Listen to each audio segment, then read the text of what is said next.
Hello friends, welcome back to my channel. একটা নতুন ব্লগে তোমাদের সকলকে স্বাগত। আশা করি তোমরা সবাই খুব ভালো আছো, আমিও ভালো আছি। তো সকল বড়োদেরকে প্রণাম, ছোটোদেরকে ভালোবাসা জানিয়ে চলো আজকে ব্লগটাকে স্টার্ট করা যাক।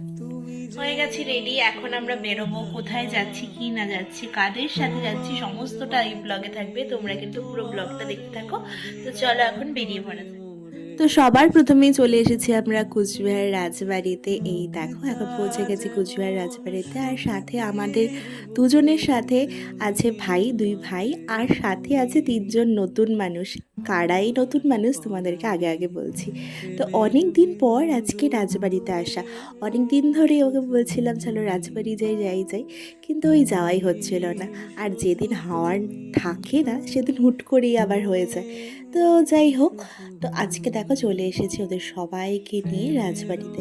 কুচবিহারের মেন অ্যাট্রাকশনই তো রাজবাড়ি, কি বলো? রাজবাড়ি, মদনমোহন বাড়ি, আজকে আমরা সেসবই ঘুরব। তো আমরা চলে এসেছি আজকে রাজবাড়িতে। তো এই যে দেখো দিদি, তোমরা হয়তো বুঝতে পারছো এই দিদিকে, চিনতে পারছো কিনা অবশ্যই কমেন্ট করে জানিও। তো তোমাদের সাথে পরে শেয়ার করছি। এখন চলো। এর আগেও রাজবাড়িতে অনেক এসেছে, আর ছোটোবেলায় তো আরও অনেকবারই আসা হয়েছে, কিন্তু তখন তো আর স্মার্টফোন ছিল না। আর ব্লগিংও তো ইদানিং শুরু করেছি, তাই এবার ভেবেছি সমস্তটাই তোমাদের সাথে শেয়ার করবো। যদিও ভেতরে ফোন অ্যালাউ ছিল না, তাও যতটুকু সম্ভব আমি ক্লিপস নেওয়ার চেষ্টা করেছি। আর পুরো রাজবাড়ি ঘুরে যেটুকু ঘোরা যায় সেটুকু ঘুরে আমরা এখন পিছনের যে ছায়া আছে, বসার জায়গাও আছে, সেখানে রেস্ট করছিলাম। আর এখানে দেখো দুই হিরো বসে আড্ডা মারছে। আর এইটা কিন্তু রাজবাড়ির পেছনের অংশ, পেছনের দিকটা। তো আমরাও এখানে কিছুক্ষণ বসে একটু জিরিয়ে নিলাম। সেদিন পুরো রোদ উঠেছিল, এত গরম লাগছিল। তো যাই হোক, আর ব্লগটা তো তোমরা দেখলেই, অনেক দিন আগে, প্রায় 1 মাস হতে চললো। এই ব্লগ সেই ব্লগ পড়েই আছে, তারপর আর দেওয়াই হয় না। তো আজকে ফাইনালি তোমাদের সাথে শেয়ার করে নিলাম। আর হ্যাঁ, তোমাদের বলি, যে দাদা দিদি আর ভাস্তাকে নিয়ে এসেছি, সেই দাদা দিদির সাথে পরিচয় আমাদের গোয়া ট্রিপে। তোমরা যারা গোয়ার ব্লগগুলো খুব মন দিয়ে দেখেছো, সেখানে হয়তো তোমরা ওদেরকে দেখেই থাকবে। তো ওরা এসেছে নর্থ বেঙ্গল ঘুরতে। তো বলেছি আমাদের বাড়িতেই উঠতে। আর ওদের সাথে বন্ড আমাদের কিন্তু খুব ভালো, মানে বোঝাই যায় না। আমাদের পরিচয় খুব অল্প দিনের, কিন্তু কিছু কিছু সম্পর্ক এমনই হয়, অল্প দিনের হলেও সেই বন্ডটা কিন্তু অনেক দৃঢ় হয়।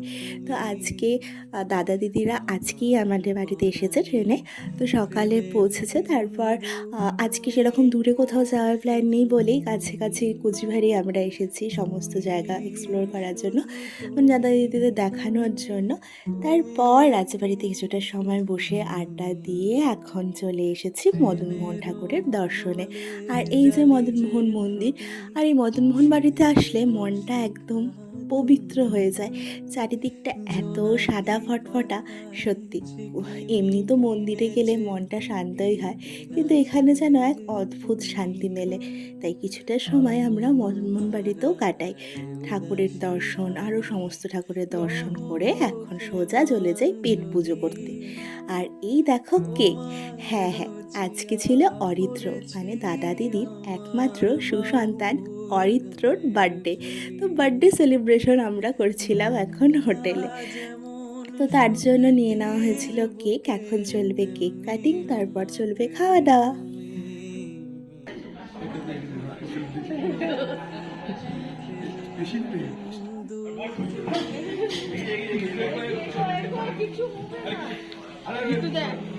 Happy birthday to you. Happy birthday to you.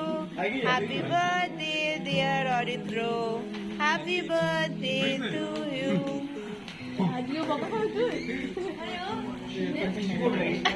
আজকে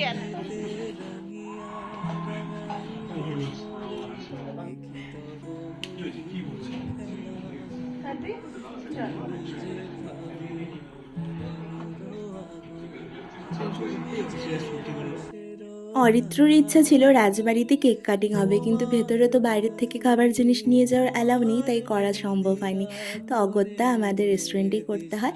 তো আজকের এই সুন্দর ব্লগটা তোমাদের কেমন লাগলো অবশ্যই জানিও। আর এরপর কিন্তু আরও সুন্দর সুন্দর ব্লগ আসতে চলেছে। আর এখনকার মতো টাটা, এখানেই ব্লগটাকে শেষ করছি। See you soon. আমার পরাণে প্রেমের বিন্দু শুধু তুমি।